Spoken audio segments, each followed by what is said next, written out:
Welcome to the Rim Break Rodeo. We hope this video helps. In this video, I will explain how to make delicious brownies using a pressure cooker. It's a fantastic method for baking without an oven. First, gather all your ingredients, like 1 cup of all-purpose flour, half a cup of cocoa powder, and 1 cup of sugar. Also, make sure your pressure cooker is clean and ready. Preheat it on medium heat for about 10 minutes, placing a stand inside. This initial step is crucial for even baking. Now, let's prepare our brownie batter. In one bowl, combine your dry ingredients: 1 cup of all-purpose flour, half a cup of cocoa powder, 1 cup of sugar, and a pinch of salt. In another bowl, whisk together 2 large eggs, half a cup of vegetable oil, and 1 teaspoon of vanilla extract. Gently pour the wet mixture into the dry ingredients.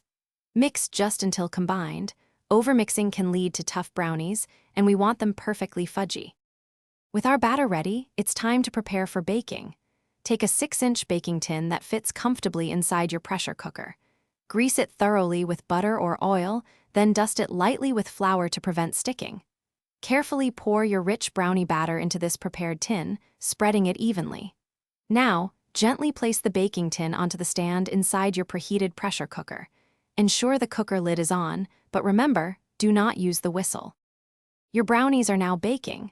Let them cook for approximately 30 to 40 minutes on medium-low heat without the pressure cooker whistle. After this time, carefully open the cooker and perform a toothpick test. Insert a toothpick into the center. If it comes out with moist crumbs, they are done. Once baked, remove the tin and let the brownies cool completely on a wire rack. This patience ensures perfect texture before you cut and enjoy your delicious, homemade cooker brownies. Thanks for watching. Consider subscribing if we helped you.